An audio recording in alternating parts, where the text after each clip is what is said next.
noches, a darles la bienvenida a los que nos acompañan aquí en la sede.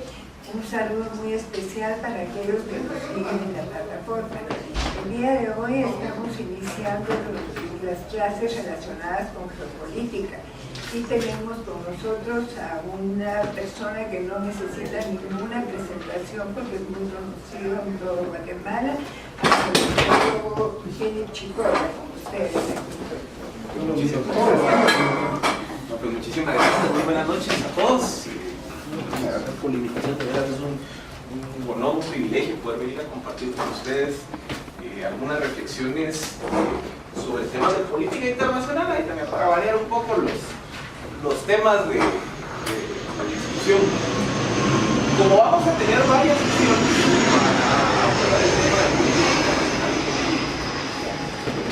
internacional, quise dividir los contenidos como en tres grandes ejes y dedicar una sesión para cada uno de los ejes. Hoy les quiero presentar probablemente un marco heurístico que sirve para explicar o para sentar un poco la base del análisis de la geopolítica. Ese marco heurístico básicamente parte de un estudio respecto de los cambios y las transformaciones que está viviendo el orden político a nivel mundial en los últimos 15 años y que, si aceptamos como válida algunas de las ideas o de las visiones teóricas que vamos a compartir esta tarde-noche, pues ya la otra semana pues ya podemos entrar a ver específicamente temas de geopolítica y de geoestrategia, de cómo está el tablero político mundial, cómo se están moviendo las dinámicas entre las potencias, ya podemos entrar a ver casos concretos. Y en la tercera sesión pues ya podemos entrar a ver dónde están los imperativos geopolíticos, que básicamente, como lo vamos a definir en su momento, hace referencia a cuáles son las zonas, los intereses y las dinámicas de relación entre los diferentes actores. Entonces, yo quería empezar haciendo referencia a este tema de los cambios en el orden político mundial, un poco para partir de cero en cuanto al análisis de política y geopolítica internacional, porque creo que sí es importante pues entender algunos cambios que se están dando ante nuestros ojos y que tal vez muchas veces, porque nos enfocamos en analizar la fotografía del momento, por ejemplo analizar el caso de Corea del Norte y Estados Unidos, o analizar la crisis de Venezuela y la dinámica directa, por enfocarnos en la fotografía específica de lo que está ocurriendo en el momento, no nos tomamos el tiempo de ver la película. Es cómo ha cambiado el mundo en 10, 15 años. Esa es la idea entonces de la presentación de esta tarde-noche. Siéntanse en completa libertad de interrumpirme, de cuestionarme, de decir no, yo no estoy de acuerdo y de rebatir. Creo que al final del día, entre más cuestionemos y más debatamos, pues las ideas que hay ahí, pues mucho mejor. Yo quería empezar haciendo referencia a una tesis de Moisés Naim. Moisés Naim es el autor del texto El fin del poder. Él escribe este texto entre 2012 y 2013, y donde él parte de una premisa, y que es uno de los imperativos heurísticos sobre los cuales vamos a orbitar esta tarde-noche. Naim esboza una frase a principios del 2012, que en ese momento creo que pocas personas se detuvieron a analizarla con la profundidad del caso, pero que entre más escarbamos las expresiones de la frase de Naim, creo que más lo podemos entender. Naim dice, miren, el mundo está viviendo ante nuestros ojos la transformación del poder. O sea, el poder, como se ha entendido a través de la historia de la humanidad, entendiendo por poder la capacidad que tiene un actor para incidir o lograr que un segundo o tercer actor actúe de acuerdo a sus demandas. El poder, que ha sido uno de los valores centrales de la historia de la humanidad, está cambiando y se está generando una nueva dinámica de cómo actúa el poder. ¿Por qué? Porque el poder en el siglo XXI, ahora más que nunca, el poder es más fácil de obtener, es más fácil de alcanzar, es más difícil de conservar pero sobre todo es más difícil de ejercer. O sea, hoy lo que dicen ahí es que hay una competencia abierta por el poder. O sea, el poder, que era un valor que estaba limitado a ciertos actores, a ciertos grupos, a ciertas personas, a ciertos países en la historia de la humanidad, hoy se está democratizando. Hoy hay más personas con capacidad de ejercer poder. Y como hay más personas con capacidad de ejercer poder, es más difícil para quien lo ejerce mantenerlo. ¿Por qué? Porque es una dinámica muy competitiva. Y solo para que veamos algunas reflexiones de cómo ha cambiado el poder en el siglo XXI a nivel internacional, y para que un poco nos abramos los ojos de la magnitud de la crisis del poder que se está viviendo. Primero, entre el año 2010 y 2012, el norte de África y el Medio Oriente vivieron un proceso espectacular de colapso de sus regímenes políticos. Una región caracterizada por dictaduras militares, jeques islámicos o estructuras patriarcales de poder que se habían encumbrado desde hacía más de 50, 60 años, en un periodo de 2-3 años, los gobiernos, el militar de Mubarak, la dictadura social de Gaddafi, el jeque de Omán, el jeque de Marruecos, el jeque de Bahrein, todos sus gobiernos colapsan en un periodo de 2-3 años como que fuera un proceso domingo. Y son movimientos sociales de clases medias las que ponen en jaque estructuras gubernamentales que tenían 40, 50 años. O sea, algo inusitado en la historia del Medio Oriente.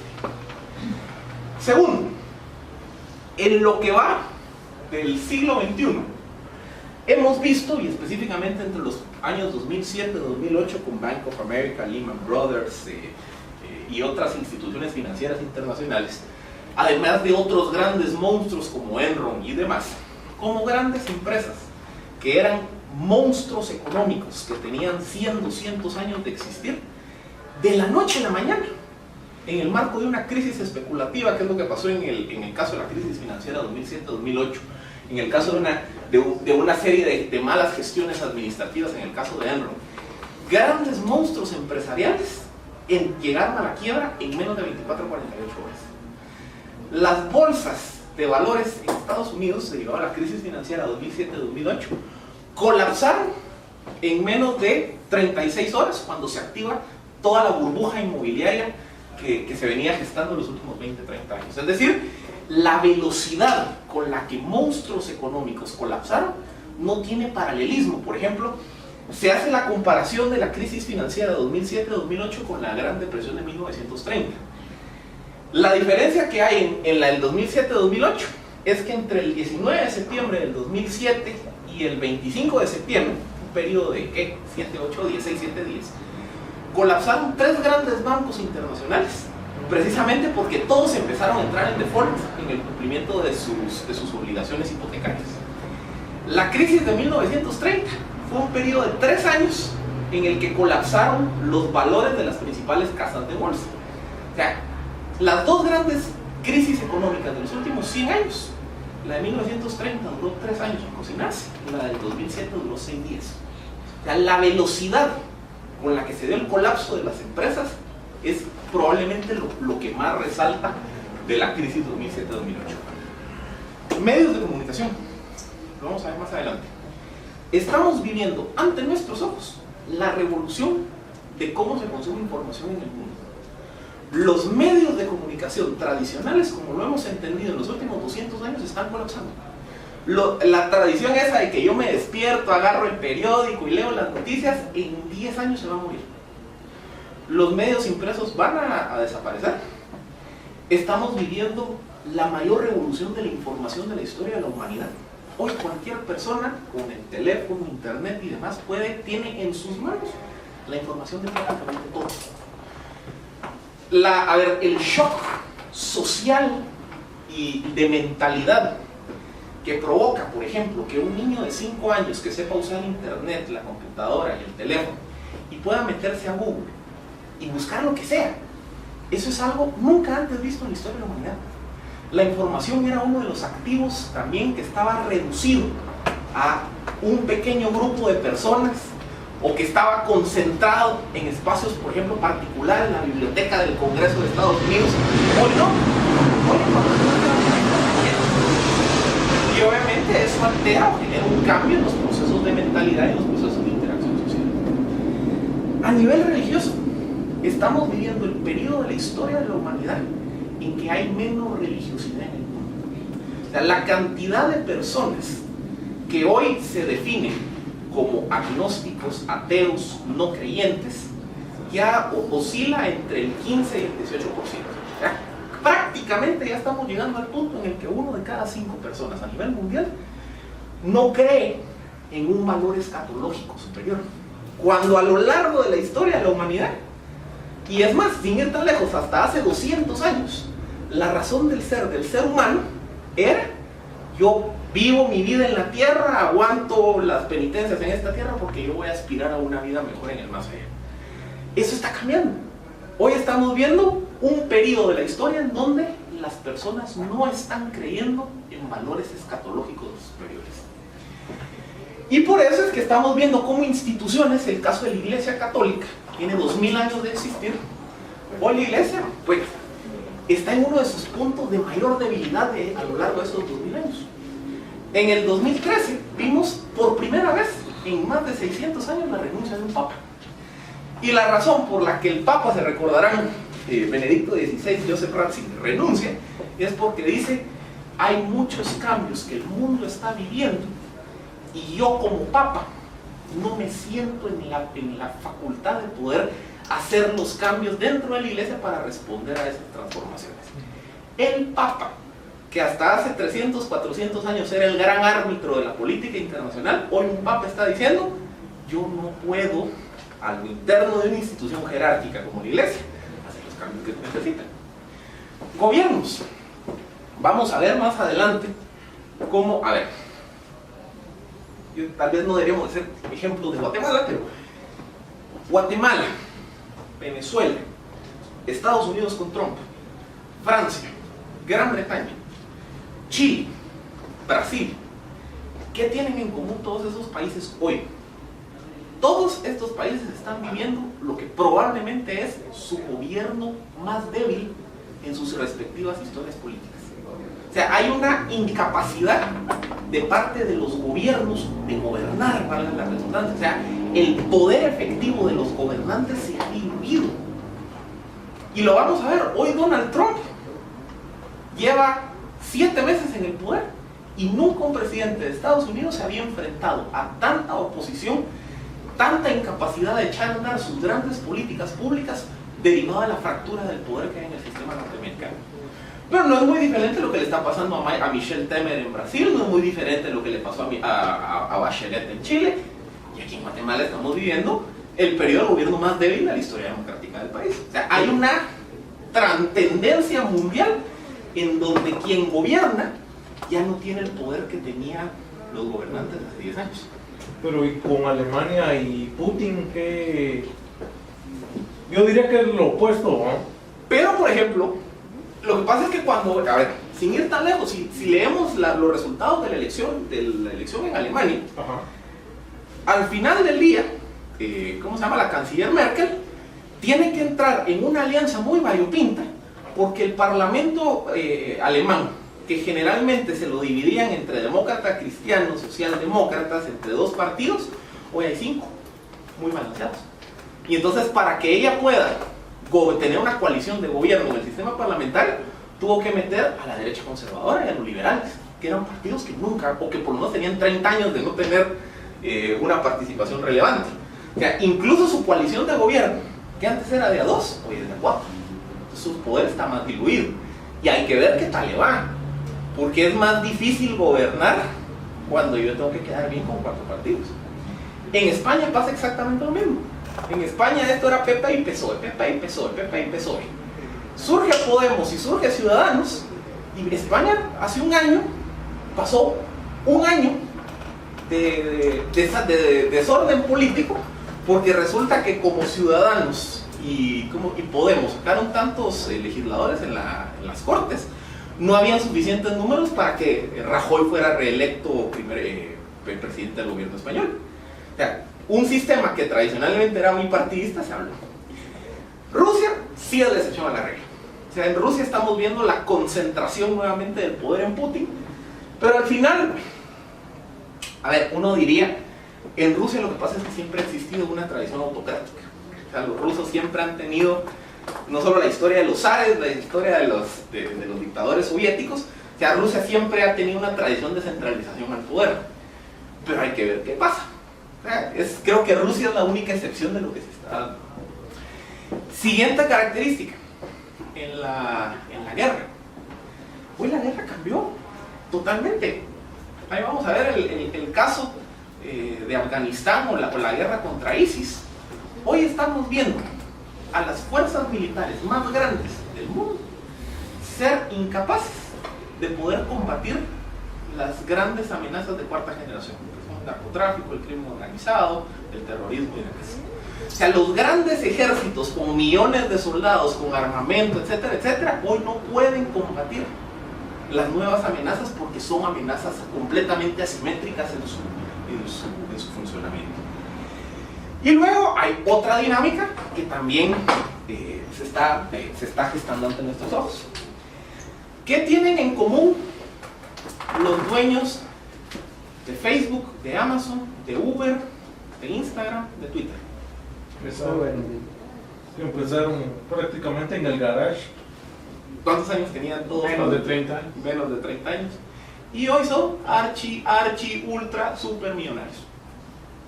O sea, una persona de 30 años, que muchos de ellos, si no estoy mal, creo que solo el dueño de Facebook completó estudios universitarios, están rompiendo el paradigma de cómo generar riqueza. O sea, hoy yo tengo millennials de menos de 30 años que son niños geek, que se meten en el garage de su casa, tienen una idea, la desarrollan, la idea pega y se vuelve un monstruo mundial y los señores se vuelven ultramillonarios de la noche a la mañana. Cuando también la riqueza, históricamente, había estado limitada para pequeños grupos. Entonces resulta que hoy, más que nunca, es más fácil, es la primera vez en la historia de la humanidad que es facilísimo volverse multimillonario. O sea, hoy es más fácil que un niño de 25 años que desarrolle una idea como Uber, que Uber, si se dan cuenta, no es nada más que una aplicación en donde yo estoy dispuesto a dar jalón y usted necesita jalón, comuniquémonos a los dos. A ver, algo que parece tan obvio, crea la aplicación, pega, se vuelve un monstruo mundial y en 5 años los señores son multimillonarios. Solo una consulta, porque estas características que estás diciendo, o sea, tanto lo religioso como el dominio de los medios de comunicación, como el acceso a la información y las demás, esos son los asideros del poder realmente, del gobierno. Es decir, como el gobierno tiene sus métodos de algún sentido de controlar a su población. Con todo eso en el debate, la única solución es de que el tipo de gobierno se cree un tipo de gobierno diferente, pues, o sea, porque los actuales van a la caída supuestamente. No tienen ningún asidero. Estos son los asideros del gobierno. Si hiciéramos un estudio de teoría del Estado y vemos y analizáramos la evolución de los sistemas políticos en la historia de la humanidad ha tenido como 4 grandes momentos de surgimiento de sistemas políticos. El surgimiento de las monarquías absolutas hacia finales del siglo XV, principios del siglo XVI, que vino de la mano, o mejor dicho, fue consecuencia de un cambio económico y uno social. Las monarquías absolutas surgen cuando colapsa el régimen feudal y cuando surge la necesidad de centralizar el poder para gobernar amplias extensiones territoriales. El segundo cambio de sistemas políticos se da a finales del siglo XVIII, principios del siglo XIX, cuando surge la burguesía como actor económico, se da la revolución comercial y el origen de la revolución industrial, y entonces surge una capa media burguesa que dice, yo quiero también compartir el poder. Entonces surgen los estados liberales, las constituciones, que es el Estado ya no es el único que manda, sino que ahora se tiene que regir bajo una serie de normas. En el siglo XIX surge un tercer modelo de Estado, que son los estados benefactores, cuando las clases trabajadoras se organizan y dicen, es que el Estado tiene que generar satisfactores sociales. O sea, viene de la mano de un cambio económico y un cambio social. Hoy estamos viendo un cambio económico, un cambio social, y eventualmente esto va a acarrear consigo un cambio político. Lo que pasa es que apenas, a ver, esto es el equivalente de como que yo fuera, ¿cómo se llama? Ya, es que, bueno, si lo vemos desde el punto de vista de Facebook, ya no es solo un territorio pequeño, ya es global. Correcto. ¿Sí? Y eso trae eso trae una serie de efectos que los vamos a ver en casos más adelante. El caso Facebook, Internet, revolución de la información, están generando un primer problema, y es que la soberanía, como lo habíamos entendido desde 1648 a la fecha, la soberanía ya no es lo que era antes, que hoy vivimos en una comunidad global. Entonces, a ver, yo soberanamente tengo la decisión de decir, bueno, participo o no participo en el concierto de naciones. Si no participo, me vuelvo así tipo Corea del Norte, Myanmar, como los rechas del grupo. Pero veamos que un concepto que fue una condición sine qua non del Estado moderno durante 450 años, en menos de 20 años está cambiando así. Y entonces, a ver qué pasa. Esto es como que yo fuera Guillermo de Orange, que fue el gobernante que emergió después de la Revolución Inglesa. Guillermo de Orange en 1689, probablemente él vio la Revolución Inglesa, llegó al poder y él no entendía lo que los cambios que se estaban dando en su entorno iban a significar para el mundo. Él es el primer gobernante constitucional de la historia de la humanidad. O sea, él probablemente no entendía que le estaban haciendo un pacto donde la ciudadanía le decía, mano, ya no gobernás absolutamente, o sea, te tenés que circunscribir a estas reglas, que fue la primera gran constitución. O sea, él probablemente no dimensionó que él estaba siendo el padre del constitucionalismo moderno. Así nos pasa ahorita. O sea, probablemente ahorita no estamos dimensionando los cambios que se nos vienen. Lo que sí ocurre es que hay que reconocer que esos cambios están, porque las expresiones de cambio se están dando a una velocidad aceleradísima ante nuestros ojos. Solo para que veamos lo que está pasando en América Latina, por ejemplo, cambios así de la noche a la mañana. Empezamos con Venezuela. Si se dan cuenta, el régimen chavista se convirtió en un asidero de poder real. El régimen chavista en los últimos 2 años viene colapsando a una velocidad espectacular. O sea, el poder real, o sea, alguien que construye un sistema político con esa capacidad clientelar, con un recurso estratégico para financiar ese clientelismo, petróleo, en donde logra capturar prácticamente toda la institucionalidad del Estado. Así es como Mubarak triunfó en Egipto, así es como se han gestado las grandes dictaduras de la humanidad. El régimen chavista en 2 años se ha venido en picada. En Brasil, ahí vamos a ver en Brasil como un micropoder histórico, como son las fiscalías, que está poniendo en jaque a la estructura política del Estado, que es exactamente lo mismo que está pasando en Guatemala, y que es exactamente lo mismo que está pasando en Honduras. El kirchnerismo, que era el chavismo 2.0, pero así suavecito, le pasó lo mismo, colapsó de la noche a la mañana. Colombia, proceso de paz con las FARC, una guerra de 60 años, de la noche a la mañana. Cuba, que había mantenido la relación conflictiva con Estados Unidos solo en el periodo de Obama, y ya se vino la distensión. ¿Por qué es producto? A ver, ¿cuáles los orígenes de estos cambios que se están dando? Estos cambios en el poder son producto de 3 fenómenos. El primer fenómeno es lo que se le denomina la revolución del más, the revolution of more, dirían por ahí. ¿Qué es la revolución del más? Hoy estamos viviendo el periodo de la historia de la humanidad en el que hay más de todo. Más personas que viven más, con más riqueza, con más información, más opciones de mercado, más bienes y servicios, más información, más fuentes de educación. O sea, nunca en la historia de la humanidad había habido tanto de todo. Solo veamos, por ejemplo, la evolución de la población. La evolución de la población. En 1804, la población mundial era 1 billón de personas. Al mundo le tomó 123 años pasar de 1 a 2 billones de personas. Después le tomó al mundo 33 años pasar de 2 billones a 3 billones de personas. Hoy no. Hoy resulta En el 2012 llegamos a los 7 billones de personas. Para el 2024 vamos a ser 8 billones de personas. Es decir, el ritmo de crecimiento de la población mundial es casi 1 billón de personas cada 10, 12 años. Entonces, la velocidad del crecimiento poblacional es espectacular. Pero no solo hay más personas, sino que las personas viven más. Por ejemplo, la grafiquita que tienen a la par está el promedio de expectativa de vida de los años 1950 hasta la proyección para el 2045. El promedio mundial en 1950 es que las personas vivían abajo de los 50 años. Para el 2045, la expectativa es que las personas van a estar viviendo alrededor de 70 años. Es decir, en 100 años, las personas pasaron de vivir o tener una expectativa de vida 20 años mayor. América Latina, que es el caso que nos concierne. América Latina pasamos de que las personas tienen una expectativa de vida de 52, 53 años en 1950 a una expectativa de vida que ya anda rondando los 80 años. En América Latina, la generación de nuestros padres y abuelos esperaban vivir hasta los 53 años. La generación de nuestros hijos y nietos van a esperar vivir 80 años. Entonces, hay más y viven más. Pero luego también, lo que les decía, hay más también a nivel económico. O sea, la cantidad de bienes y servicios que está generando la economía mundial es espectacular.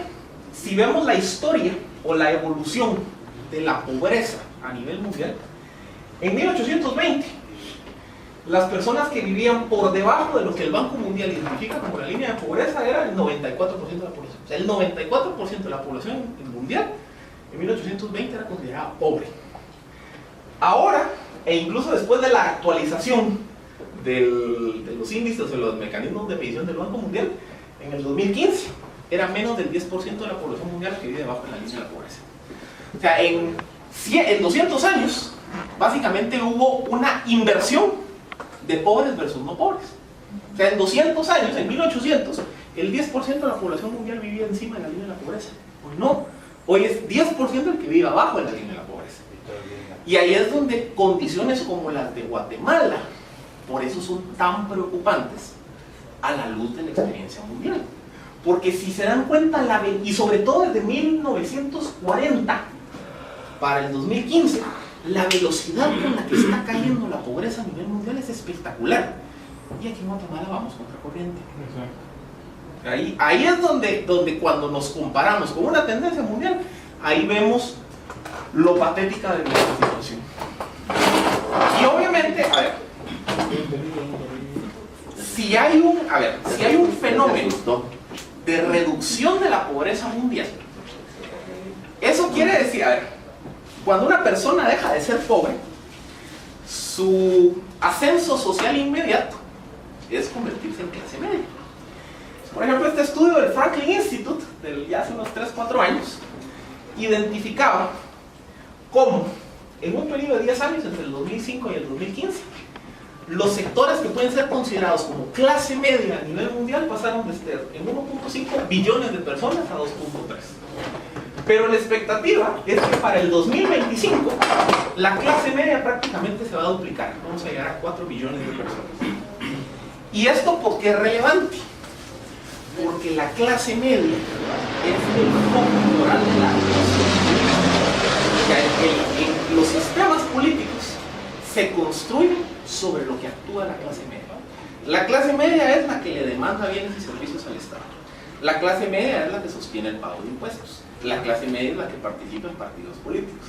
La clase media es la primera que está dispuesta a salir a la calle cuando no le gusta la política de seguridad social en Chile, cuando no le gusta que se gasten millones de dólares en construir estadios en Brasil, o cuando no le gusta Rosana Valdetti en Guatemala. O sea, la clase media es el motor detrás de la actividad política. Entonces, ¿qué pasa? No era lo mismo hacer política en los 80s y 90s, donde la clase media era 20% de la población mundial. No va a ser lo mismo hacer política en el 2025, en donde la clase media es el 50% de la población mundial, donde son personas educadas, con aspiraciones intergeneracionales, que son personas que le quieren dejar a sus hijos un mejor sistema.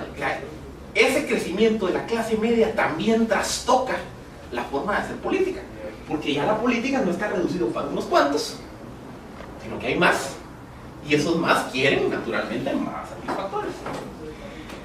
Pero entonces es la primera gran revolución, la revolución del más. O sea, más riqueza, más personas, viven más clase media, o sea, hay más de todo. La segunda revolución que está viviendo el mundo es lo que se conoce como la revolución de la movilidad. Porque no solo hay más de todo, sino que todo ese más, todo eso mucho que hay en el mundo, se mueve a una velocidad espectacular. Por ejemplo, ahí vamos a ver unos datos más adelante, pero hoy se estima que más de 200 millones de personas viven en países distintos a su país de nacimiento. O sea, estamos hablando que sería que el 4% de la población mundial vive en países en donde no nacieron. Entonces la movilidad humana es impresionante. Pero resulta que la movilidad humana, o la movilidad humana tiene diferentes explicaciones. Porque hay diásporas étnicas, un poco lo que está ocurriendo con toda la migración árabe hacia Europa.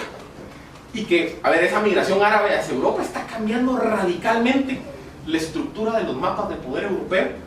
Si queremos ver por qué la extrema derecha conservadora creció tanto en Alemania, por qué Le Pen casi gana las elecciones en Francia, por qué ganó la extrema derecha en Hungría, porque naturalmente los europeos, que eran como los padres del progresismo y de sí, viva la socialité y la igualdad, los mismos europeos que durante la segunda mitad del siglo XX coqueteaban con ideas socialdemócratas de centro izquierda, cuando empezaron a ver esa diáspora étnica de millones de árabes llegando a Europa, son los primeros que dicen ya, hay que cerrar fronteras.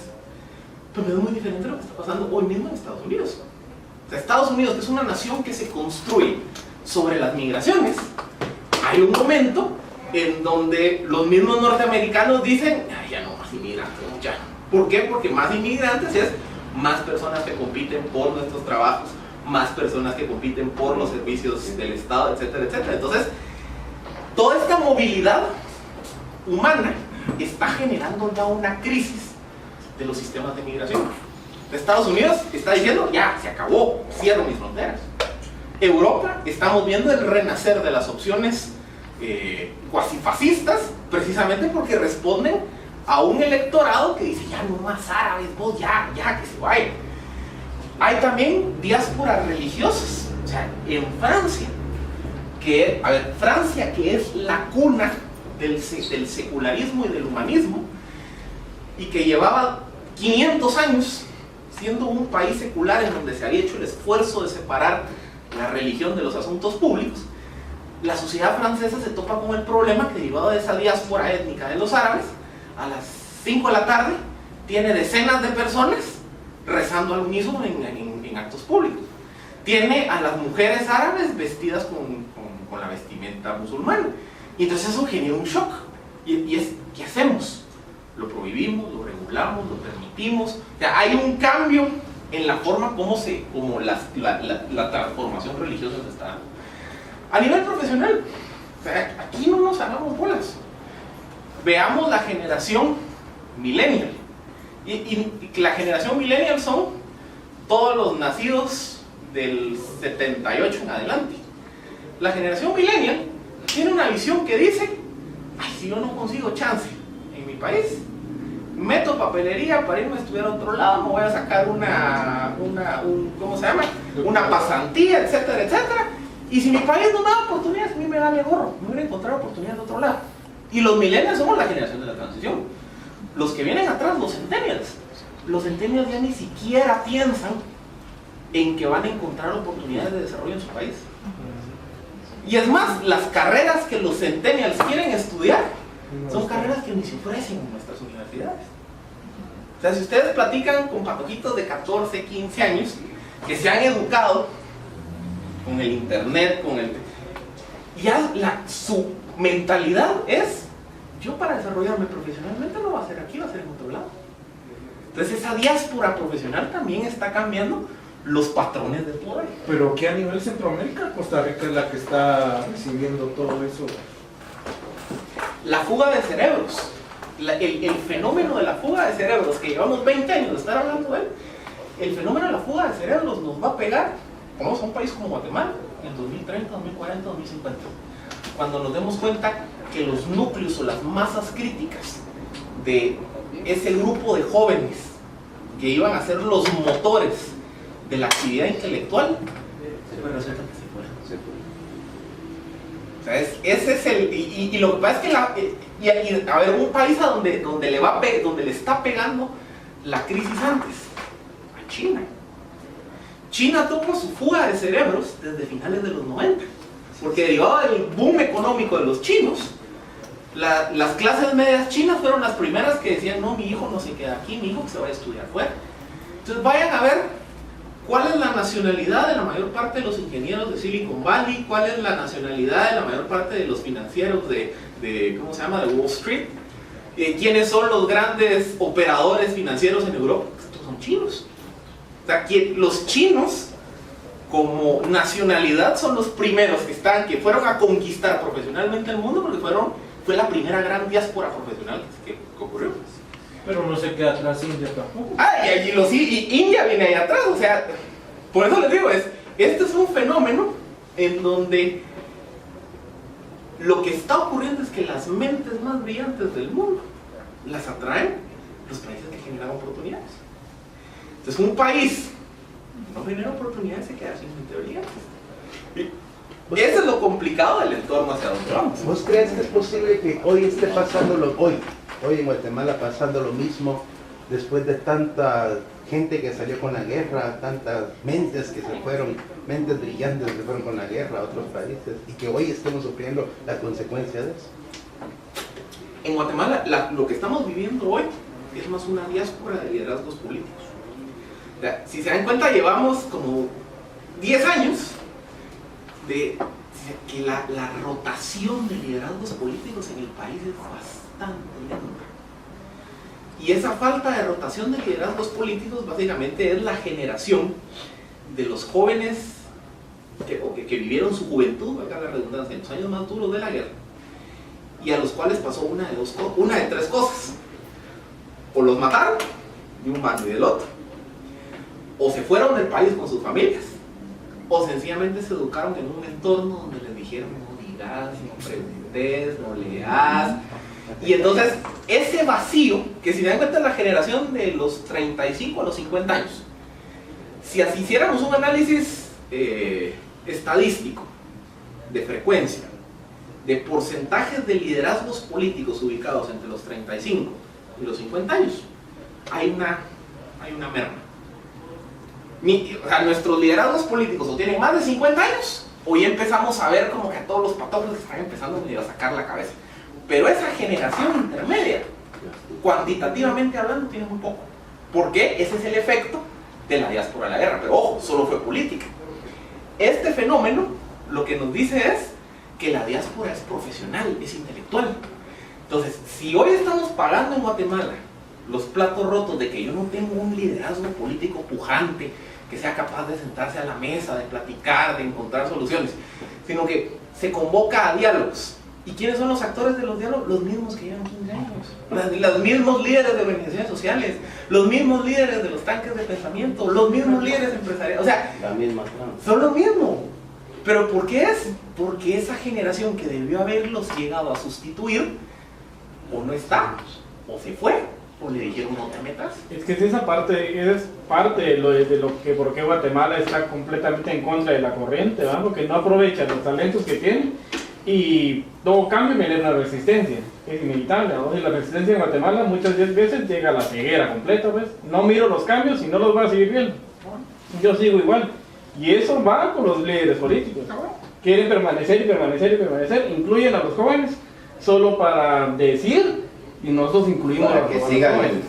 el mismo sistema. Pero la toma de decisiones en los partidos y todo sigue siendo de las mismas cosas. Ahí están los canales guatemaltecos en todo aspecto. Solo extranjeros trabajan, y ahí hay un montón de las universidades estudiando mercadotecnia y publicidad, Hay mano de obra guatemalteca buena, pero no les dan trabajo, no que ahí tienen el montón de extranjeros trabajando.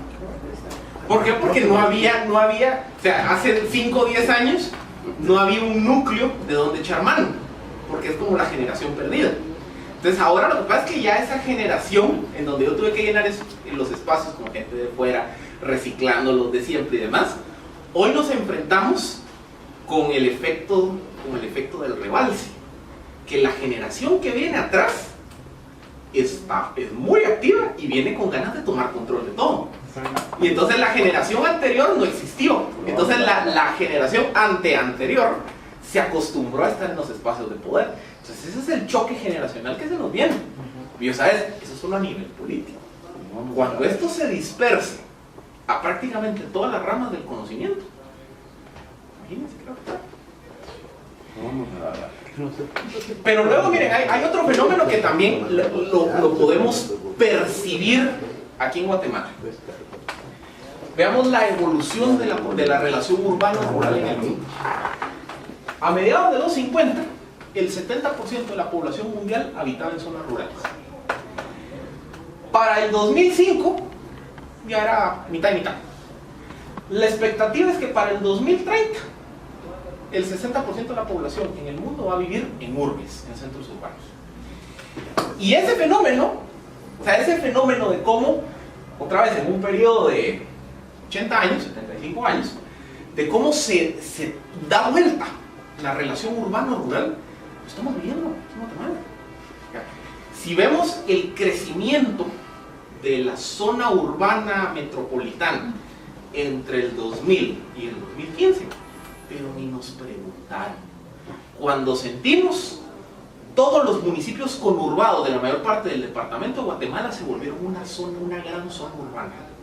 Y como ni nos preguntaron, no hubo planificación territorial, no hubo planificación vial, no hubo planificación de servicios públicos.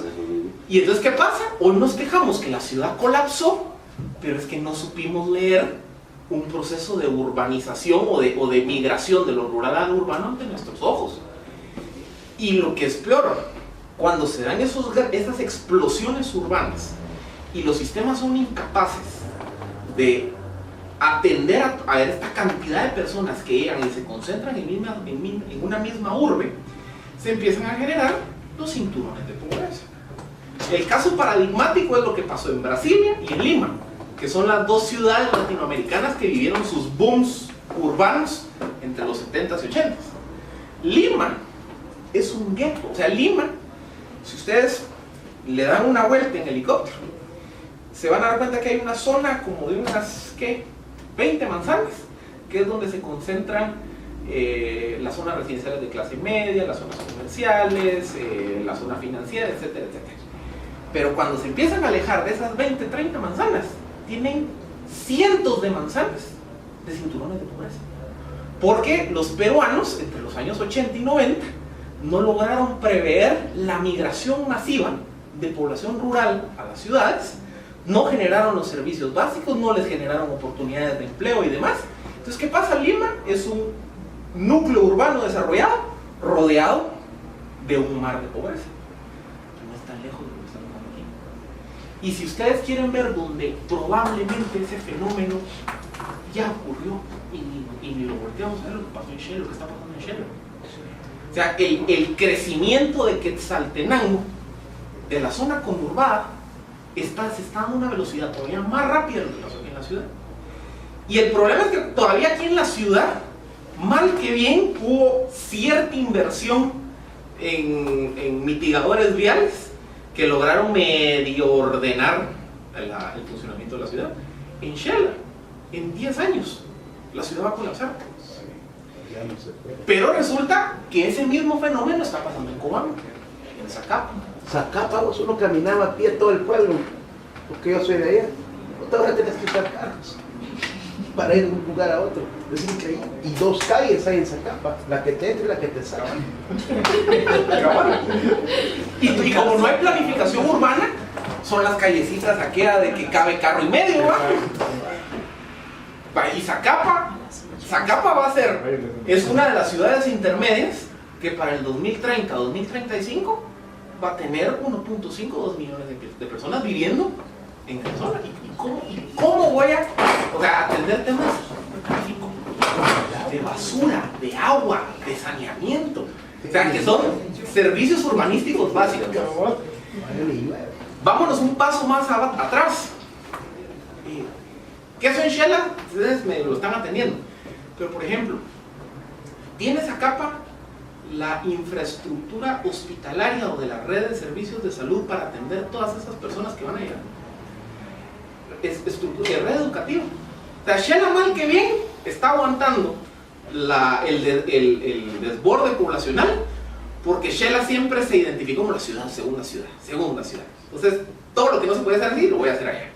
Pero yo no pienso en esos mismos términos de Zacapa, de Retaulén, de Coatepeque. Entonces, ¿qué pasa? Ese mismo fenómeno de desborde urbanístico se va a comer a los centros urbanos. Misco no es aquí. Entonces, todos los municipios aledaños. Y encima de eso procesión. Ay, Señor bendito.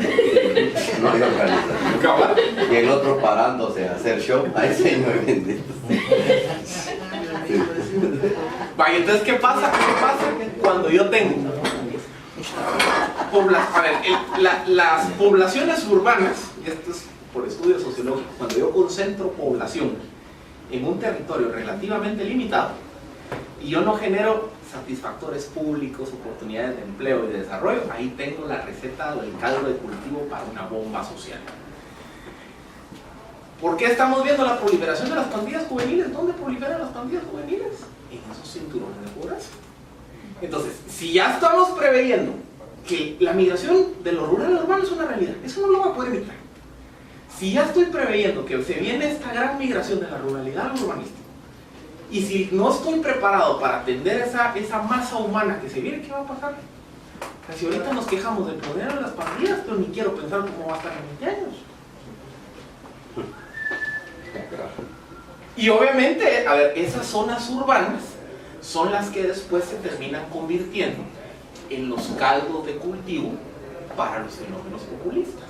Por ejemplo, vamos a ver dónde es que echó raíz el régimen chavista. ¿Dónde echó raíz el Partido de los Trabajadores brasileño? O los movimientos de Humala en Perú. En esas grandes zonas pobres. O sea, el Partido de los Trabajadores brasileños fue la primera gran UNE que fue a las grandes favelas a repartir.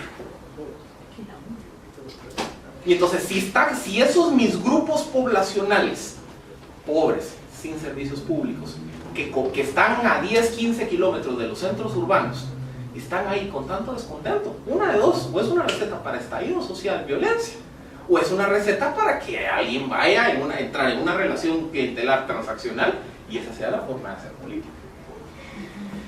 Otro fenómeno: las migraciones de capitales. O sea, la migración de recursos, por ejemplo, de Estados Unidos.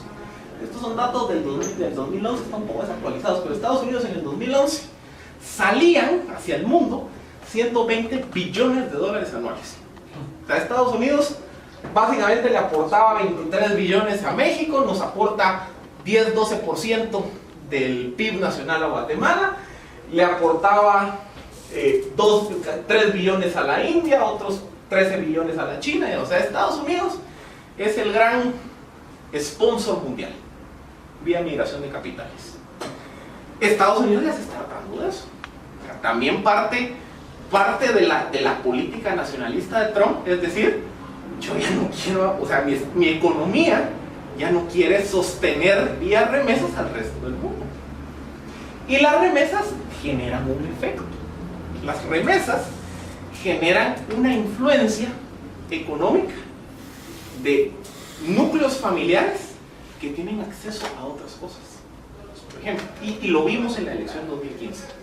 Pero solo en Occidente, antes habían casas de barro, ya no, ahora es... prácticamente son condominios los que hay ahora. Por ejemplo, los fenómenos interesantísimos, uno se va a dar vueltas ahí a diferentes municipios, sobre todo en Huehuetenango, en Jutiapa. Encontramos casas que están construidas bajo la inspiración del townhouse gringo.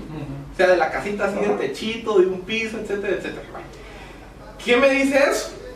O sea, hay un proceso de socialización donde el migrante va a Estados Unidos, abre los ojos de un estilo de vida diametralmente opuesto a lo que tenía aquí, y entonces le empieza a trasladarle fondos a su familia, y ya no solo es un asunto de comprar tele, pagar cables, sino construir la casa, y aquí te voy a mandar hasta la foto para que te la construyan así, pero también se empieza a generar una serie de expectativas creadas, porque ese migrante que va a Estados Unidos le cuenta a su familia el acceso a educación pública que tiene allá, el acceso a salud pública que tiene allá, el estado de la infraestructura, cuáles las dinámicas noticiosas, etcétera, etcétera, etcétera.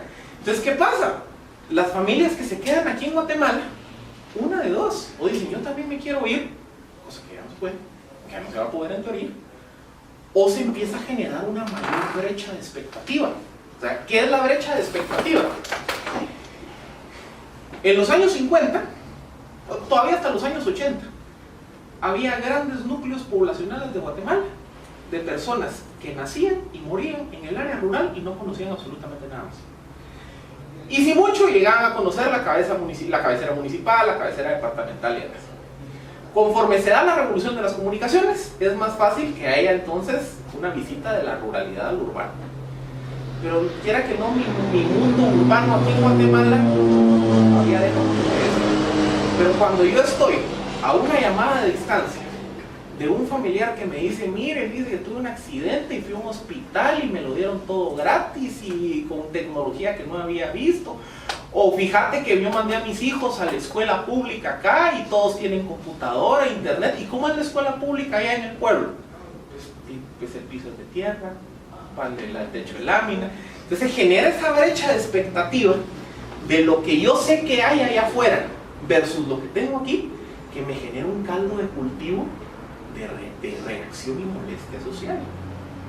Y si yo no le doy salidas, ahí es donde se explica por qué a nivel mundial hay un descontento con la política, porque esa revolución de capitales y de migración trae asociada consigo la tercera revolución, que es la revolución de la mentalidad.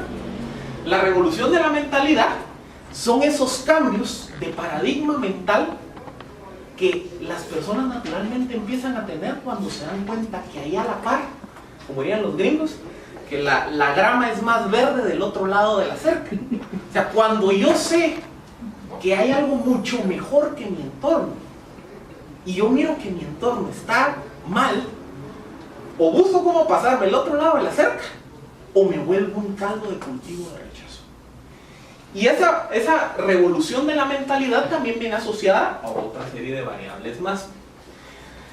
Hay una primera variable importantísima que hay en el mundo. En los últimos 25 o 28 años hemos vivido una revolución de la libertad. O sea, a mediados de los 80, principios de los 80, los regímenes políticos que eran considerados como libres en el mundo eran 32, 33. O sea, la mayor parte de los regímenes políticos en los años 80 eran regímenes dictatoriales autoritarios. En 30 años no solo se revirtió la tendencia, sino que resulta que hoy la cantidad de regímenes liberales, o donde se respetan las libertades individuales, se multiplicó. Y entonces, ¿qué pasa? Hoy en el mundo hay un rechazo, hay un espíritu de libertad. Hoy todo el mundo quiere decir, todo el mundo quiere opinar. O sea, esos miedos de los 80s en donde no digas, te va a caer la policía, te van a reprimir, te van a matar, en generación y media cambió. O sea, algo así en Egipto cuando pasó todo el problema. Cabal. O sea, cuando vemos las clases, o sea, las clases medias de la revolución o de la primavera árabe, son generaciones que se crearon y crecieron en el marco de regímenes totalitarios. Entonces, ¿qué les dijeron? No penses, no hables, no opines, baja la cabeza, el dictador manda. O sea, es una relación muy vertical. Pero como de los 80s para acá, el mundo ha tenido este boom de libertad, hoy resulta que las generaciones que vienen abajo traen un nuevo chip político. Yo opino, yo digo, yo cuestiono, yo le saco la madre al diputado, yo digo lo que pienso, yo salgo a la calle, yo manifiesto, le voy a tirar cartones de huevos al Congreso. O sea, si se dan cuenta, Y podemos ver ese cambio de la mentalidad con lo que pasó la semana pasada, lo que pasó hace 2 años aquí en Guatemala. ¿Quiénes fueron el núcleo de las manifestaciones? Jóvenes. O sea, que aprendieron o se socializaron políticamente en un entorno donde los míos de hace 30 años ya no están, que el mundo cambió. Y entonces, ¿qué pasa? Tengo una población que mentalmente es menos dócil. Tengo una población que me va a criticar, que me va a cuestionar, que hay redes sociales y desde el primer día me está diciendo, no servís, no funcionás. Y ahí es donde empezamos a ver lo que les digo del efecto de cómo el poder se hace más difícil de ejercer. Porque yo antes estaba acostumbrado a tener una población más callada, que bajaba la cabeza, que no saca. Hoy no, porque sí es el cambio que se está dando en el mundo. Y esto pasa en todos lados, en todos lados. Mira lo que pasó el fin de semana en Estados Unidos, en el básquetbol y la NFL. Que sale Trump diciendo, es que esos deportistas, que millonarios que se quejan de la inequidad y todo, yo si fuera el dueño de los equipos ya los hubiera despedido. Y en todos los partidos de fútbol americano y de básquetbol, todos los jugadores hincándose a la hora del himno o haciendo muestras de unidad y todo.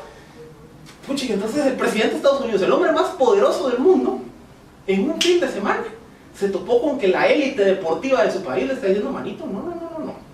Aquí no me vengas a apachar expresiones de rechazo porque te las vamos a hacer y te las vamos a hacer más grandes. El señor está calladito. Otra vez, Estados Unidos. O sea, la forma de ejercer poder cuando yo tengo una población mentalmente más cuestionadora y menos dócil, cambió radicalmente. Esto también se refleja a nivel electoral. La presentación ahí se las voy a dejar y se las voy a compartir para que puedan ver los datos así detenidamente. Si vemos la última ronda de elecciones que se han dado en América Latina, salvo los referéndums, los plebiscitos y algunos casos particulares, por ejemplo Haití, pero es que Haití es otra historia, y las elecciones legislativas en México, casi todas las elecciones de América Latina han tenido niveles de participación históricos por arriba del 60%. O sea, la población sale a votar. O sea, las elecciones en el mundo, y específicamente en América Latina, hay un gran boom de participación. ¿Por qué? Por todo lo que hemos venido hablando. Ya tengo más personas, más informadas, que tienen acceso a información, a educación, que quieren más cosas, que tienen un factor de comparación de si las cosas se hicieran mejor, podría vivir como vive la gente en Estados Unidos. Entonces su primera expresión de participación fue a votar. Entonces también estamos viendo esa revolución de la mentalidad, es que no solo la gente es menos dócil, sino que la gente quiere participar en política. Pero aparte, todos estos cambios que provocan, porque todos estos cambios, como les digo, al final del día es como esta gran revolución económica y social que se está dando ante nuestros ojos y que está cambiando todos los paradigmas mundiales. Todos esos cambios de paradigma mundial empiezan a provocar algunas transiciones, un poco lo que hablamos, cómo han ido cambiando los sistemas de democracia, de autocracias a democracia. Pero miren, hay un primer fenómeno que ya se está identificando a nivel mundial. La política, históricamente, ha sido una actividad de élites. Si yo nací en una cuna privilegiada, tuve acceso a educación, tengo acceso a financiamiento, si yo me formé en espacios profesionales donde se promueve la asociación, etcétera, etcétera, yo soy más propenso a participar en política que si yo no tengo todas esas características. Por esa razón es que la política ha estado históricamente muy asociada a expresiones de clanes familiares. O sea, hay ciertos clanes familiares, núcleos familiares, que históricamente han participado en política, tienen los recursos, la educación, son socializados en el sentido. En los últimos 5 años, el mundo está viendo una derrota sistemática de clanes familiares. En Estados Unidos vimos como Jeb Bush, que en teoría era el tercero de la dinastía, Jeb Bush no le llega ni a las rodillas a su hermano. Que su hermano no le llegaba, pero ni a los tobillos a su papá. Entonces, ¿por qué? Porque ya esa sensación de que la familia Bush es una de los grandes clanes políticos, los grandes factores de poder republicano en Estados Unidos, nadie se la cree. Pero pasa lo mismo con los demócratas, Hillary Clinton. Una de las razones por las cuales Hillary Clinton generó tanto rechazo es porque la gente decía, no, pues si aprobamos con un Clinton, ¿para qué? El nieto de Mahatma Gandhi tuvo una derrota desastrosa en las últimas elecciones parlamentarias en India, que la gente dice, no hombre, otro Gandhi, pues aquí los Gandhi llevan 40 años de estar en el poder, ¿para qué? O sea, hay un rechazo a que los mismos de siempre gobiernen. Aquí en Guatemala.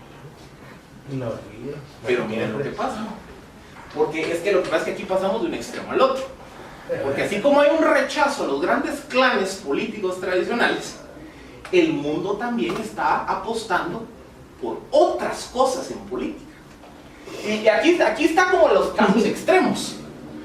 Tiririca, que es como el gran referente de la antipolítica en América Latina, Tiririca era un payaso. Que se dice, bueno, yo ya me harté de ser payaso, voy a ser senador. Se tira la campaña y fue el senador más votado en las elecciones del 2011. Ángela Vilón, en Perú, que era prostituta. Ay, yo hubiera votado por ahí. ¿Por qué? ¿Por qué?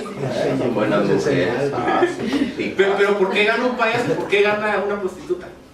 Es la diferencia. Porque son los outsiders, ¿verdad? ¿Por qué gana Jimmy Morales en 2015? También. Porque es cuando la gente dice, pues ya los mismos, ¿para qué? Los mismos partidos, los mismos candidatos, no, pero apostemos por el diferente. Trump en Estados Unidos es un outsider. Pero aquí hay un fondo de esto. Hay que platicarlo más allá. Pero, o sea, para mí Hay un fondo. el boom de Jimmy Morales tuvo dos booms. El primer boom fue su crecimiento en las encuestas de 1 a 5%, que ahí creo yo que hay un fenómeno asociado a el efecto migrante. El segundo boom, que es el que lo posiciona, es su crecimiento del 5 al 12%. Cuando se estudia ese crecimiento del 5 al 12%, es esto. O sea, la razón por la que Jimmy se coloca entre los tres competidores es porque por ahí de julio a agosto de 2015, en serio, la población decía, va, pues Valdizón, no. Sandra, pues Dios guarde. ¿Qué me queda? Te voy a votar por el payaso. O sea, ese boom del 5 al 12% es lo que se denominó el voto nulo hecho candidato. Exacto. La necesidad creada por lo del 2015 Ajá. y la inexistencia del voto nulo como un referente, pues Hay otra.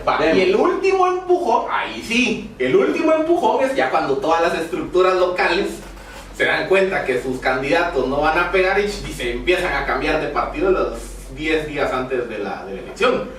Pero Jimmy Morales no hubiera sido opción sin ese empujón que tuvo de ese votante, que en serio, o sea, las razones cuando se le preguntaba a la gente en ese momento de la elección, ¿por qué va a votar usted por Jimmy Morales?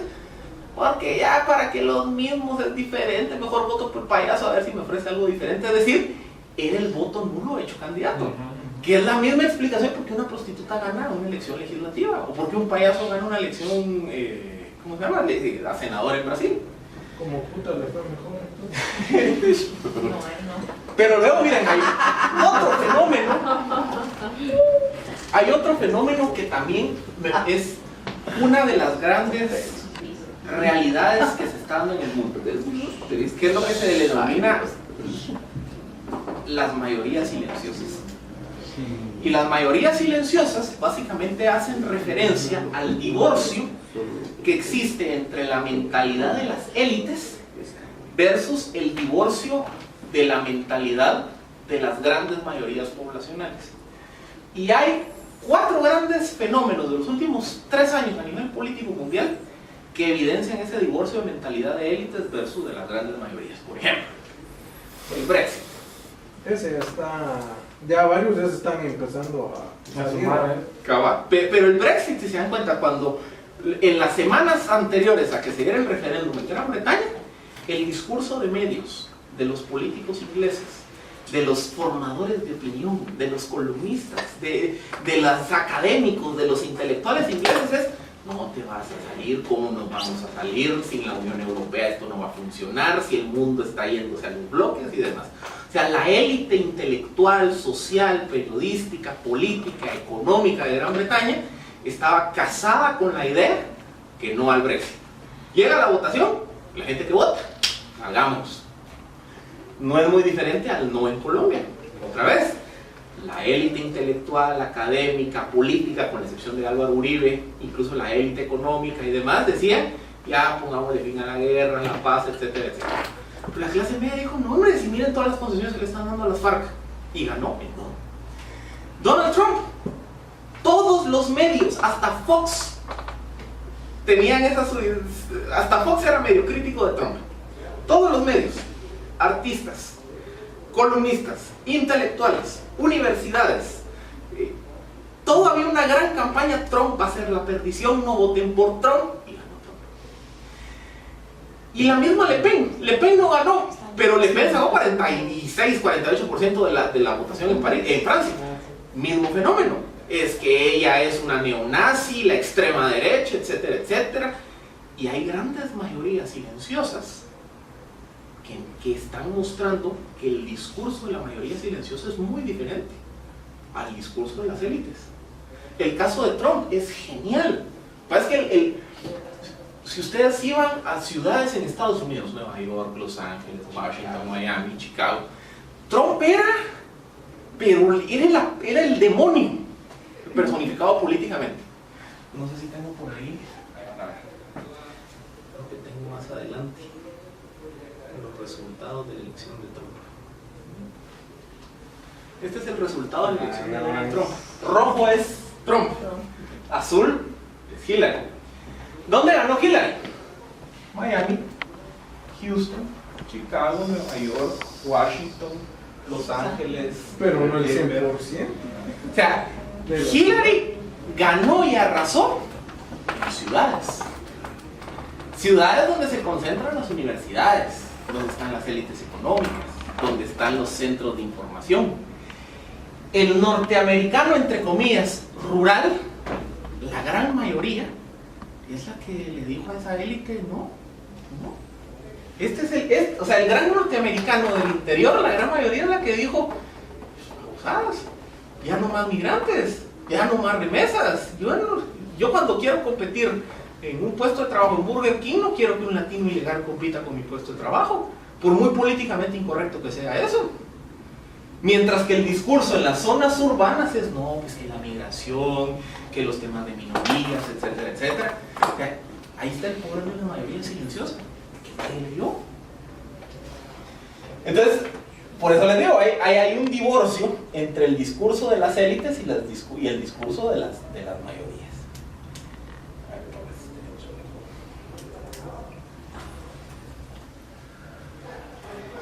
Pero luego también hay otro fenómeno. El fenómeno de los micropoderes judiciales combatiendo a los grandes poderes políticos. Esto está viendo en toda América Latina. O sea, al final lo que estamos viendo es, históricamente, como la política era este gran ejercicio de poder centralizado, donde el político era intocable, pues la justicia no les llegaba. O les llegaba en casos extremos. Hoy no. Estamos viendo que el terremoto político-jurídico de Guatemala es prácticamente paralelo al brasileño y eventualmente vamos a tener que estamos viendo un micropoder, en este caso el sistema de justicia, los fiscales, dispuestos a enfrentarse con grandes tótems de la política. Por ejemplo, en Brasil, el caso Odebrecht, o el caso Lavallato y el caso Odebrecht, ahí se bajaron, ya se bajaron a una presidenta, Dilma Rousseff, ya enjuiciaron y condenaron a Lula, a Temer tarde o temprano le van a llegar, hay 30 y tantos senadores procesados, hay grandes empresarios, Norberto Odebrecht de un lado y la gente de OAS de la otra constructora, los grandes directores de Petrobras, o sea, la gran élite política, un juez y 3 fiscales los están poniendo contra las cuerdas. No hay que repetir la historia. Pero el asunto ya no solo es al interno de Brasil, ya el alfaque de Odebrecht, OAS y demás, pues ya le va a llegar a Santos, ya le va a llegar a Felipe Calderón, ya a Cristina Kirchner ya la están llegando, ya, ¿cómo se llama? Los hijos de Ricardo Martinelli ya están procesados en Panamá y eventualmente va a venir aquí a Guatemala. O sea, aquí estamos viendo un micropoder, las fiscalías, poniendo en jaque a los macropoderes políticos. Y aquí ya falta poco. 2 semanas, calculo yo. Sí, por ahí, Pero vean, 2, 3 semanas. ese fenómeno no sé, solo es exclusivo de la política. A nivel militar, las guerras, los atentados terroristas del 11 de septiembre costaron $500,000. O sea, a Al Qaeda le costó $500,000 entrenar a sus 4 pilotos, pagarle 2-3 meses de estadía en Estados Unidos, armarlos y todo. Con $500,000 y un plan bien hecho, pusieron en jaque a la mayor superpotencia mundial. Estados Unidos ha invertido casi $4 billones en la guerra en Afganistán. Y están todavía lejísimos de poder retirarse de Afganistán. Porque entre más rascan la olla de presencia de Al Qaeda y de talibanes, más se les multiplica. Estados Unidos lleva 16, 17 años en Afganistán y esa guerra están lejísimos de ganar. Les puede pasar como en Irak, mejor cuando dijeron ya medio se bajó la intensidad de las cosas, mejor salgo corriendo antes de que esto se me vuelva un vacío de duela. Sí. Entonces, a ver, el ejército más grande en términos cuantitativos, con uno de los presupuestos más significativos a nivel mundial, con la tecnología y los armamentos más evolucionados a nivel militar, no puede combatir a un grupo de campesinos albanos con AK-47 que saben hacer bombas caseras y que pusieron en jaque a la mayor potencia mundial. O sea, es misma dinámica, un micropoder, en este caso militar, subversivo, terrorista, poniendo en jaque a la mayor superpotencia mundial. Pero no solo eso, o sea, ahorita el mundo está tronándose los dedos por Corea del Norte y las armas nucleares. El arma de destrucción masiva del siglo XXI es esta de aquí. ¿Saben qué es? Los IEDs, los Improvised Explosive Devices, que son bombas, que si alguien allí sabe meterse al lado oscuro del internet, en YouTube creo que lo encuentran, hay tutoriales de cómo armar una bomba con fertilizante celular y un poco de electrónica. Eso lo digo, ¿no? Que igual viste. Y a ver, ¿y por qué les digo que es el arma de destrucción masiva del siglo XXI? Solo en lo que va del 2017 se han dado 124 atentados terroristas en donde se han utilizado ese tipo de armamento. O sea, a todos, o sea, el mundo está ahí tronándose los dedos que qué pasa si Kim Jong-un tira su bomba nuclear y se está muriendo más gente. Por eso es Improvised Explosive Devices. O sea, ¿qué me dice eso? Y ahí ustedes pueden ver la historia de los atentados terroristas más relevantes de los últimos 8 o 10 años. El atentado terrorista de la Maratón de Boston, que fue probablemente el último gran golpe que se dio en Estados Unidos. 2 chavos de 18 a 20 años que se metieron a aprender cómo hacer bombas y ahí está, y así lo hicieron. Hoy cualquiera puede ser terrorista porque gracias a la revolución de la información yo puedo aprender a hacer una bomba. Si los sistemas de inteligencia no me cachan, y lo más probable es que no me van a cachar, yo hago mi arma y la pongo y pum, estallo la Maratón de Boston y vaya, después ahí sí me tengo las consecuencias. Pero lo pueden hacer, es decir, la capacidad de atentar de forma terrorista en el mundo hoy es más fácil que en la historia de la humanidad. Y luego, la otra forma de guerra, que obviamente aquí pareciera que estamos a años luz de que nos ocurra, pero hoy la guerra cibernética electrónica es la nueva forma de que las potencias se ponen zancadillas entre sí. Ahí ven todo el debate que hay en Estados Unidos de que si Rusia hackeó las elecciones y demás. O sea, el sistema político norteamericano que tenía 220 años de que nadie los cuestionara, hoy la gran duda es, ¿habrán hackeado las elecciones los rusos para beneficiar a Trump o no? Y luego cuando vemos, por ejemplo, casos como el de Bradley Manning, el de John Snowden, los hackers o miembros de las estructuras de inteligencia que pusieron en jaque a los sistemas norteamericanos que hackearon o tuvieron acceso a información. O sea, la guerra ya no se pelea con AK-47 y Galiles y vámonos echamos penca, ¿no? Aquí la guerra son, otra vez, 2 niños geek, uno de parte de Estados Unidos y otro de parte de Rusia o de China, viendo cómo se hackean los sistemas unos al otro. Es así se pelea la guerra ahora. Y la otra guerra se pelea un niño, pues no sé si geek, pero con algunas ideas particulares, se mete a YouTube, mira cómo hace la bomba, la construye, se monta en el tren y ¡pum! Se está ahí. Y las grandes potencias no tienen la capacidad de combatir eso. O sea, un micropoder está poniendo en jaque a los sistemas de seguridad mundial. A nivel internacional, eso lo vamos a ver detenidamente en las próximas sesiones, pero a nivel internacional estamos viviendo una transición, y esa transición digamos que ya era como strike cantado. Fareed Zakaria, él es el autor de un texto que lo escribe en 2008, 2009, si no estoy mal, que se llama El Mundo Post-Americano. Y Zakaria básicamente lo que dice es que, miren, es que hemos vivido una historia de la humanidad donde una potencia, el mundo ha sido unipolar o bipolar. O sea, vivimos un periodo, por lo menos en el mundo moderno, en donde en el siglo XIX fue el siglo de los británicos. El siglo XX fue el siglo primero de Alemania y después de un sistema bipolar entre Estados Unidos y la Unión Soviética. Termina la Guerra Fría y emergió un sistema unipolar con Estados Unidos a la cabeza. Pero de más o menos 2005-2010 para acá resulta que hay diferentes fuentes de poder en el mundo que están surgiendo. Por ejemplo, potencias militares. En potencias militares, dentro de las 10 potencias militares más grandes del mundo, encuentro países que ni me los hubiera imaginado, como Turquía y la India. Estamos viendo el surgimiento de los BRICS, de Brasil, Rusia, India, China y Sudáfrica, que se proyectan como los grandes motores de la economía a partir del 2030 o 2040.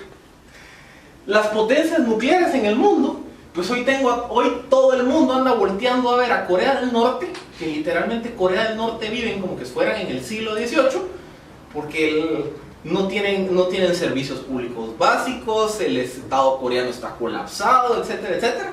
Pero el niño tiene sus bombitas nucleares con qué jugar y tiene toda la atención del mundo ahí concentrada. O sea, ¿qué me dice esto? Hoy existen muchas fuentes de poder y esas múltiples fuentes de poder lo que están empezando a generar es que el poder omnímodo único de Estados Unidos se ha ido debilitando. Aparte de eso, también Estados Unidos se enfrenta a un problema y que la misma doctrina Trump es ya no. Cuando hay una potencia unipolar, otra vez que eso lo vamos a ver despacito la otra semana, pero cuando hay una potencia unipolar, digamos que hay una misión de jugar el rol de policía del mundo. O sea, en la Guerra Fría, ¿por qué Estados Unidos y la Unión Soviética metían las manos en Vietnam, en Corea, en Angola, en Guatemala, en Nicaragua, en Chile, en todos lados? Porque eran las dos potencias. Se peleaban en el ajedrez mundial, a ver, no es que si perdemos Guatemala, perdemos Centroamérica, entonces los dos se metían de cabeza, pues que cayó Nicaragua, entonces apuntalemos Guatemala para que no caiga. O sea, el tablero de ajedrez era el tamaño de toda la mesa. Cae la Unión Soviética y Estados Unidos dice, yo ahora tengo las piezas solo para mí. Estados Unidos se cansó de ser el policía mundial. Y entonces hoy resulta que en el mundo hay por lo menos 9 focos de interés geopolítico o de caos geopolítico en donde Estados Unidos ya está diciendo, mano, no, ya no. O sea, por ejemplo, Estados Unidos si no se hubiera metido en Libia, Gaddafi ahí seguiría con una guerra civil de la Gran Diablo. Se metió en Libia, le matan al embajador y Estados Unidos dice, no, ya alguien más se haga cargo de este desastre. En Sudán del Sur, Estados Unidos ni se ha querido arremeterlo, porque es el conflicto de Sudán del Sur, que por cierto ese es el gran genocidio actualmente en el mundo. Estados Unidos dice, no, que la Liga Árabe que se las lleva, de que tienen su organización y que ellos lo resuelven. Yemen, lo mismo. O sea, Yemen, Estados Unidos dice, ya me reventaron un par de barcos los terroristas yemeníes, tampoco me va a meter. ISIS, Siria, Medio Oriente, Estados Unidos le está diciendo a los rusos, vamos, o le entramos los dos, mitad, o yo no me meto. Y le está diciendo también a Arabia Saudita y los países árabes, ustedes también tienen que poner el pecho, ¿ves? Que yo no voy a poner los recursos y los muertos. Ucrania, se recordarán cuando Rusia tomó la península de Crimea, que era la gran amenaza contra el sistema europeo. ¿Qué le dijo Estados Unidos al sistema europeo? Ustedes tienen ejército, tienen recursos, peleen ustedes, yo no me voy a meter ahí. Corea del Norte, pues ahí sí va. Y luego un poco todo el lío que pasa en Papúa Nueva Guinea, Timor del Este, también a Estados Unidos le vale gorro. ¿Qué le importa a Estados Unidos? México, Centroamérica con las migraciones. Que Corea del Norte no haga mayores locuras y ver medio cómo resuelve el tema de ISIS. O sea, de 9 puntos de caos geopolítico, entonces no le interesan 3. Entonces cuando el policía mundial solito empieza a ceder funciones y dice, ya que alguien más se haga cargo de su defensa, es un reconocimiento que aquí o pagamos el costo compartido entre todos, o yo no te voy a andar defendiendo. A nivel económico, solo veamos un par de datos así relevantes. Kodak. Kodak era el monstruo de la fotografía en los años 80 y 90. El mismo día que Kodak llega a su punto de inflexión en cuanto a mayor nivel de ingresos o de ventas, fue el mismo día que programadores de Microsoft estaban programando el sistema JPG, que era la forma de comprimir data de imágenes. Y el mismo día que Kodak se estaba declarando en bancarrota, un par de niños ahí fundan Instagram. Y hoy Instagram está revolucionando la forma de tomar fotografías. ¿Por qué? Porque ya la idea de que yo tengo mi fotografía impresa en un marquito, que tengo que tener mi cámara Chilet, no. O sea, si yo tengo un teléfono con una cámara más o menos decente y con todas las funciones de los logaritmos de Instagram, yo puedo hacer con la foto lo que se me dé la gana. Entonces la inversión durante 150 años en tecnología de ¿cómo se llama? De rollos, de película, en tecnología de cámaras, de revelar, en 5 años alguien desarrolló el algoritmo y todo se tiró a la basura. 150 años de evolución de fotografía. Y entonces las grandes empresas de cámaras fotográficas tuvieron que migrar de la fotografía física a la fotografía electrónica. Por eso les digo, 150 años de historia de fotografía cambió en un 2x3. Siguiente dato.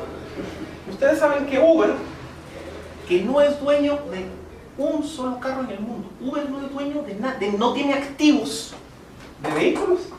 Uber hoy se cotiza en bolsa a un precio superior que el de la General Motors o que de Ford. Empresas que tienen 120 años de producir vehículos. Pero mismo fenómeno está pasando con Airbnb, que sin ser dueño de un solo propiedad inmueble, tiene más valor de mercado que grandes cadenas hoteleras como Marriott y Hilton. Otra vez, una aplicación que diseña un niño geek está poniendo en jaque a monstruos económicos que tenían mercados capturados. Amazon empezó a poner en jaque a las grandes cadenas de supermercados en Estados Unidos. ¿Por qué? Y Amazon es, otra vez, aquí en Guatemala no ha llegado esa tendencia, pero en Amazon los centros comerciales tienen una gran crisis de proyección de crecimiento, porque las personas ya no van a los centros comerciales. En Estados Unidos, ¿cómo se compra? Se meten a Amazon y pues quiero esto, y me lo llevan al día siguiente a mi casa, lo pago con tarjeta, no me gusta, lo devuelvo. ¿Para qué voy a hacer lo comercial? Entonces, toda la inversión, publicidad, inmobiliaria, en marcas y demás, hoy se enfrenta al gran problema que Jeff Bezos y su invento de ser una plataforma, otra vez tan sencilla y tan lógica, me decía, a ver, yo te vendo esto y tú me querés comprar, te lo vendo.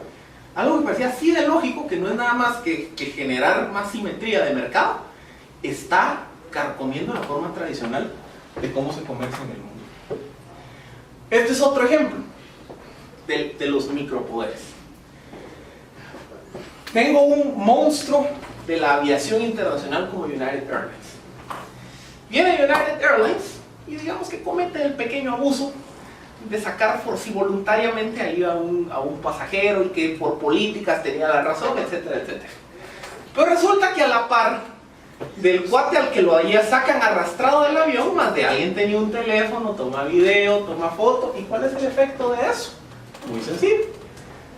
En 24 horas, United Airlines perdió $800 millones de bolsa porque alguien, un ciudadano tan común y corriente como usted y yo, le tomó foto al cuate cuando lo iban sacando, lo sube a internet, se genera otra vez una población más educada, con acceso de información, que no está dispuesta a tolerar abusos, empieza a pegar de gritos. Entonces, ¿qué pasa? Toda la gente que había invertido en United echa para atrás sus inversiones y United pierde $800 millones por una práctica que era relativamente común. O sea, un celular y un pasajero molesto por cómo están sacando al otro cuate, Ay, Dios. le costó $800 millones a un monstruo de la leche. Otra vez, un micropoder poniendo en jaque a un macropoder. Me voy a saltar un poquito de este. Medios de comunicación. Este es otro fenómeno también interesantísimo. La televisión está cambiando a una velocidad espectacular. Por ejemplo, datos de Estados Unidos. Y lástima que en Guatemala no hay tanta investigación cuantitativa como para hacer esas comparaciones. Por ejemplo, en Estados Unidos, ya para el último trimestre del 2016, la cantidad de suscriptores de Netflix ya había alcanzado la cantidad de usuarios de cable.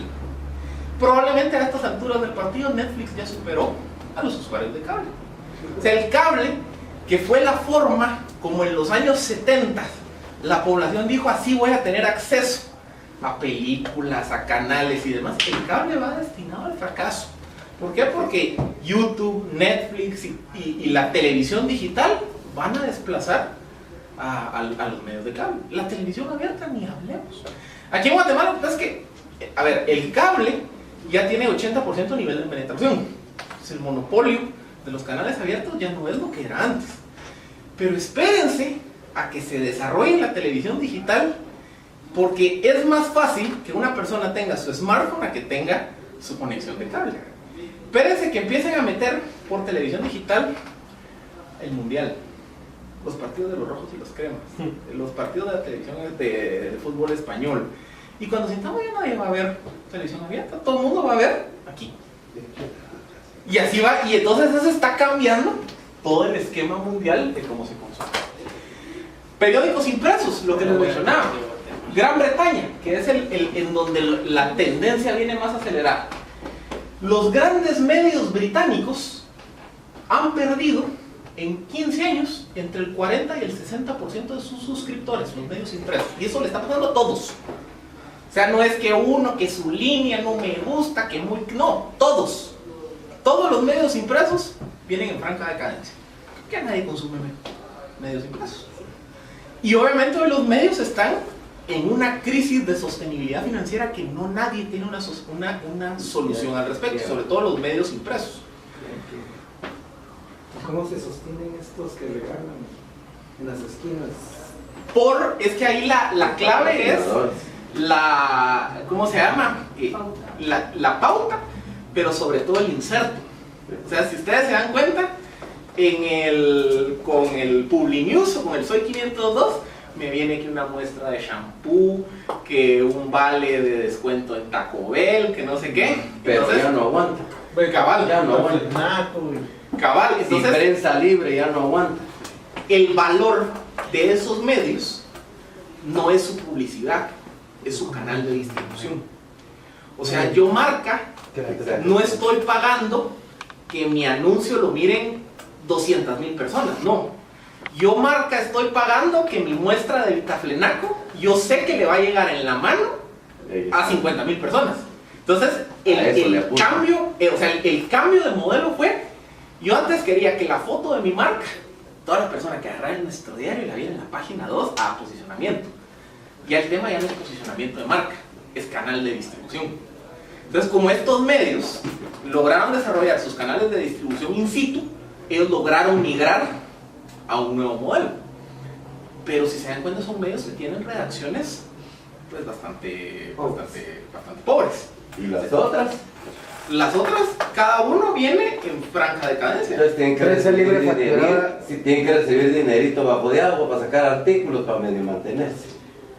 No queda de otra. pero no se van a sostener. Ya no, si viene para abajo. Prensa Libre facturaba solo la sección amarilla 1 millón de quetzales. El periódico, Diarios. ¿no? Todos, bien, no hablemos. El modelo que le está funcionando a los gringos es la integración. Se les va a ir terminando.